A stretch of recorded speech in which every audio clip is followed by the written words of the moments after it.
സവാരി ഗിരിഗിരിയിൽ ഇതാ മൂന്നാമത്തെ ചോദ്യം ശ്രദ്ധിക്കൂ. മുകേഷിനെയും കൂട്ടുകാരെയും എന്ത് കള്ളം പറഞ്ഞിട്ടാണ് ജോൺ ഹോനായി തട്ടിക്കൊണ്ടുവരാൻ ശ്രമിക്കുന്നത്? എ, മായയുടെ പരിചയക്കാരൻ എന്ന് പറഞ്ഞിട്ട്. ബി, സേതുമാധവന്റെ പരിചയക്കാരൻ എന്ന് പറഞ്ഞിട്ട്. സി, പ്രത്യേകിച്ച് ഒന്നും പറയുന്നില്ല. ഈ ഉത്തരം പ്രിയങ്ക കൊണ്ട് പറയിപ്പിച്ചാലോ? അല്ല, സ്വന്തമായിട്ടൊന്ന് പറഞ്ഞു നോക്ക്. കുറെ നേരം പ്രിയങ്കയായിട്ട് സംസാരിച്ചല്ലോ, അത് മതി. ഞാനൊന്നും സംസാരിക്കില്ല, അത് മതി. ഇതൊന്ന് പറഞ്ഞു നോക്ക്.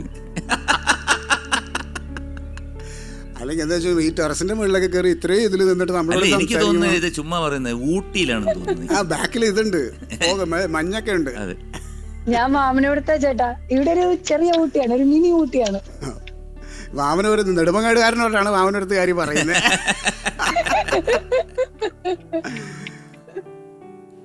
പ്രിയങ്ക, കാക്കയ്ക്കും നൻകുഞ്ഞു പൊൻകുഞ്ഞെന്നല്ലേ? അതെ അതെ, അത് ശരിയാണ്. എ, മായയുടെ പരിചയക്കാരൻ, സേതുമാധവന്റെ പരിചയക്കാരൻ, പ്രത്യേകിച്ചൊന്നും പറയുന്നില്ല. ടൈം ഓടിക്കൊണ്ടിരിക്കുക.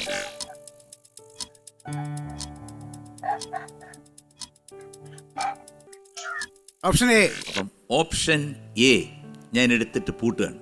ഓക്കെ, അതായത് മായയുടെ പരിചയക്കാരൻ എന്ന് പറഞ്ഞിട്ടാണ്. അവിടെ കിടക്കട്ടെ. അപ്പൊ പ്രിയങ്കയുടെ അടുത്ത് എനിക്കൊരു ചോദ്യമുണ്ട്. ചേട്ടാ, ജീവിതകാലം മുഴുവൻ സുന്ദരിയായിരിക്കാൻ എന്ത് ചെയ്യണം? ഹാപ്പി ആയിട്ടിരിക്കണം. അതുകൊണ്ട് കാര്യമില്ല, എപ്പോഴും ഹാപ്പി ആയിട്ടിരിക്കാൻ ആർക്ക് പറ്റും? ഇതല്ല ആൻസർ. ആൻസർ വേറെയാണ്. അപ്പൊ എനിക്ക് അറിയില്ല ചേട്ടാ. ഞാൻ പറയട്ടെ.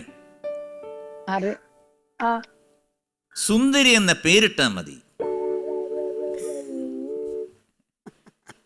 അയ്യോ, അത്രക്കൊന്നും ചിന്ത പോയില്ല ചേട്ടാ. അല്ല, സുന്ദരി ആയതുകൊണ്ട് പിന്നെ ആ പേരിന് വലിയ പ്രസക്തി ഇല്ല, അതുകൊണ്ടാ. വിടുന്നില്ലല്ലേ? വിടുന്നില്ല.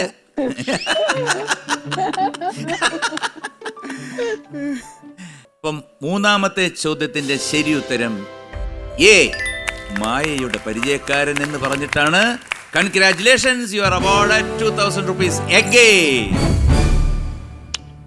നാലാമത്തെ ചോദ്യം ഇതാ ശ്രദ്ധ. ഏകാന്ത ചന്ദ്രികേ തേടുന്നതെന്തിനു,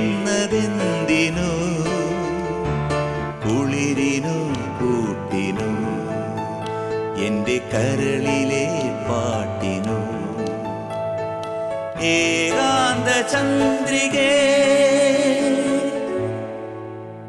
ഈ ഗാനരംഗത്തിൽ പറവൂർ ഭരതനും ഫിലോമിന ചേച്ചിയും അഭിനയിച്ചിട്ടുണ്ടോ ഇല്ലയോ? എ, പറവൂർ ഭരതൻ മാത്രമുണ്ട്. ബി, രണ്ടുപേരും ഈ സീനിലില്ല. സി, രണ്ടുപേരും ഈ സീനിലുണ്ട്.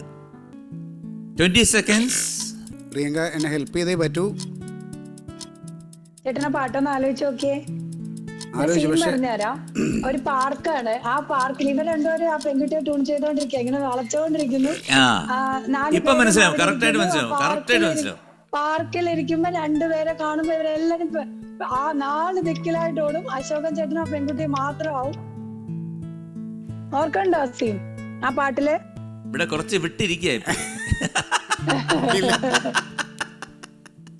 ചുമ്മാ ചുമ്മാ. അല്ല, ഈ സിനിമ ആയതുകൊണ്ട് കറക്റ്റ് ആയിട്ട് പറയാൻ പറ്റുന്നു. വേറെ ഏതെങ്കിലും സിനിമയുടെ പെടുവോ?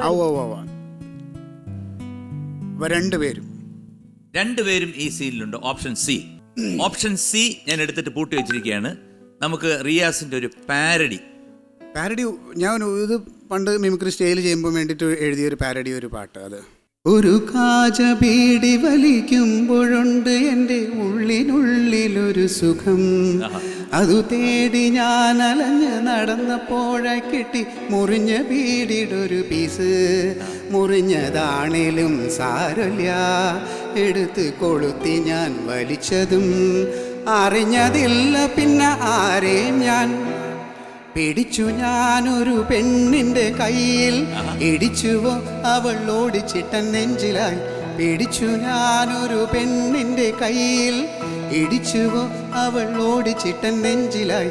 കണ്ടു നിന്നൊരു പോലീസേമാൻ കൂടെ ചേർന്നെന്നെ പെരുമാറിയേ, എൻ്റെ കാലൊടിഞ്ഞു, എൻ്റെ നടുവൊടിഞ്ഞു, പിന്നെ ബോധം തെളിഞ്ഞപ്പോൾ ഹോസ്പിറ്റലിൽ ഒരു കാജ ബീഡി വലിക്കുമ്പോഴുണ്ട് എൻ്റെ ഉള്ളിനുള്ളിലൊരു സുഖം.